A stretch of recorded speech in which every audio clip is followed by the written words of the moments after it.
और इस बच्चे अहम खबर, बहुत बड़ी खबर है ये। भवानीपुर से ममता बनर्जी का पीछे हो जाना। भवानीपुर से ममता बनर्जी पीछे, शुभेंदु अधिकारी दोनों जगह लीड कर रहे हैं, नंदीग्राम भी, भवानीपुर भी। भवानीपुर में ममता बनर्जी पीछे,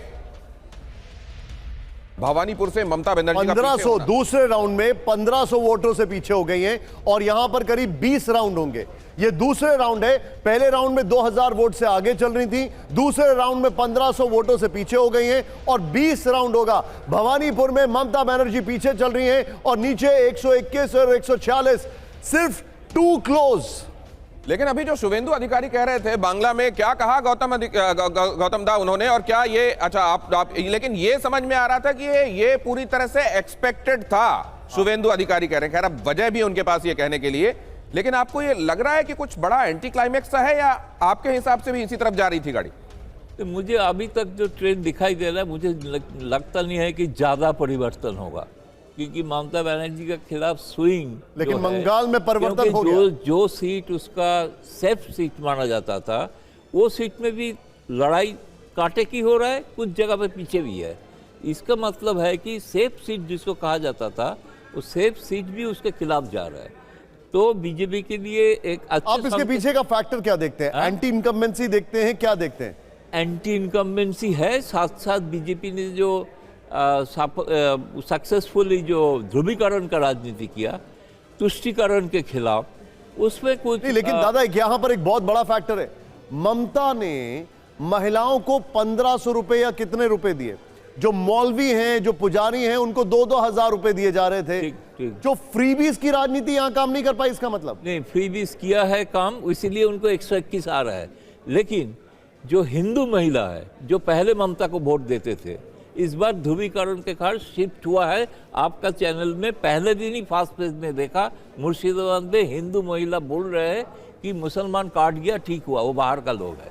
तो ये जो चेंज है, माइंडसेट चेंज हुआ है। नहीं, लेकिन अगर आप इस माइंडसेट की बात कर रहे हैं तो SIR की हैवी वोटिंग ये भी बताएगी फिर कहीं ना कहीं कि एक फियर साइकोसिस था लोगों में। वोट तो देने के लिए एक साइकोसिस था। ये से 22 लाख प्रवासी श्रमिक दौड़ के गया। अब क्या वो भारतीय जनता पार्टी को वोट देने के लिए गए? सब भारतीय जनता पार्टी के कुछ लोग हैं जो इसका बाकी मतलब जगह पे काम करते हैं।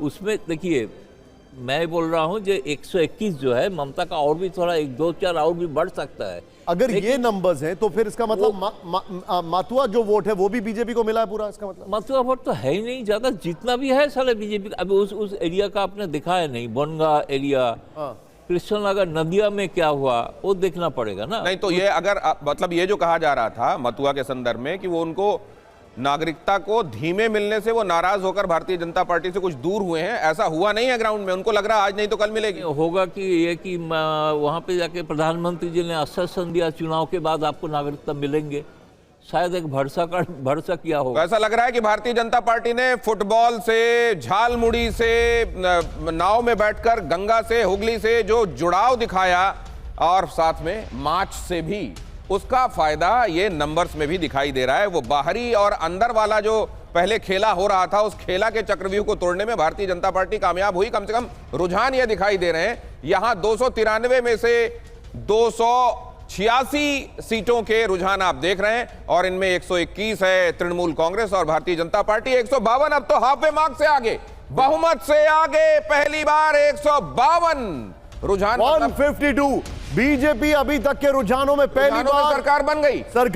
रुझानों में सरकार बनाते हुए 152, 121 टीएमसी। इस वक्त की बड़ी खबर, बीजेपी बहुमत का चुंबक आ गया है। और ये देख, अब ये यहां पर थोड़ा टेक्निकल एरर है क्योंकि दोनों बराबर के चिपके हुए, लेकिन ये यहां पर बहुमत 152 नंबर के हिसाब से क्लियर हो रहा है। नंबर के हिसाब से ये पता चल रहा है कि वो चुंबक के करीब आया है, लेकिन चिपकेगा नहीं। और यहां पर चुंबक के करीब पुराना अट्रैक्शन है, बहुमत के आंकड़े से ऊपर पहुंच गया है भारतीय जनता पार्टी रुझानों में। We have already said it. रुझानों में जो अभी तक के ट्रेंड्स आ रहे हैं, इन रुझानों में these are not final results. वो होते होते 12:30, 1, 1:30 बज जाएगा, 3 बजे तक भी फाइनल रिजल्ट्स हो पाते हैं, टू बी वेरी ऑनेस्ट। लेकिन एक ब्रॉडर पिक्चर जो अभी आपको दिखाई दे रही है, रुझानों में 152 बीजेपी। एक बहुत बड़ी खबर, आरजी कर पीड़िता की मां भी आगे चल रही है। आरजी कर मामला जाहिर है, संदेश खाली, आरजी कर, ये दोनों ऐसे मसले थे जिनको तृणमूल कांग्रेस के अगेंस्ट जमकर एक्सप्लॉइट किया गया और कहा गया कि देखिए, महिला होने के बावजूद महिलाओं के मुद्दे पर ममता बनर्जी क्या कर रही हैं। आरजी कर पीड़िता की मां भी आगे चल रही है। पनिहाटी से भारतीय जनता पार्टी के टिकट पर रत्ना देवनाथ आगे। प्रधानमंत्री मोदी के साथ मंच पर थी हैं, मुझे याद है ये। प्रधानमंत्री मोदी ने करीब 20 वहां पर रैलियां की हैं और करीब 4 रोड शो, 2 दर्जन से ज्यादा अपीयरेंसेस। लेकिन उसके बावजूद भी ये इलेक्शन बीजेपी ने स्ट्रैटेजिकली ममता वर्सेस मोदी नहीं दिखाया, ममता वर्सेस ममता ही दिखाया कि ये इनका जो शासन है उसके खिलाफ आपको वोट करना है। ये एक बहुत अच्छी, बहुत सॉर्टेड स्ट्रैटेजी थी। अच्छी थी, बुरी थी, ये तो बाद में पता लगेगा। शंभुनाथ जी, फिगर्स के बारे में मैं देख रहा हूं निशांत, कि यहां पर कभी ऐसा नहीं हुआ कि भारतीय जनता पार्टी आगे बढ़ने के बाद पीछे जाती हुई दिखाई दी हो। वो क्रमशः आगे बढ़ रही है और ट्रेंड्स में ये भी महत्वपूर्ण होता है। सर, कि ममता वर्सेस ममता ही हो गया और बीजेपी ने बहुत सारी रणनीति अपनाई है, SIR से लेकर के। उन्होंने पिछले चुनावों से बहुत कुछ सीखा, बहुत कुछ अलग भी है पिछले चुनाव में। अगर आप देखें, मैं एक चीज आपसे यहां पर टैक्टिकल सवाल पूछूंगा। ममता के जो स्टॉलवर्ट्स थे, शुभेंदु अधिकारी, अर्जुन सिंह, ये लोग पिछले इलेक्शन में मैजिक नहीं कर पाए, लेकिन इस इलेक्शन में उन्होंने उस मशीनरी को रिफाइन किया है। ये किया। दूसरे, ममता बनर्जी पे नहीं, लेकिन उनकी सरकार पर भ्रष्टाचार के आरोप बहुत ज्यादा लगे थे, इसीलिए उन्होंने 74 लोगों को बदल दिया। ये खुद इसका मतलब उन्होंने स्वीकार कर लिया कि हमारी सरकार करप्ट है। इसका असर पड़ा। एंटी इनकम्बेंसी, बहुत सारे फैक्टर हैं जो इस बार काम कर गए।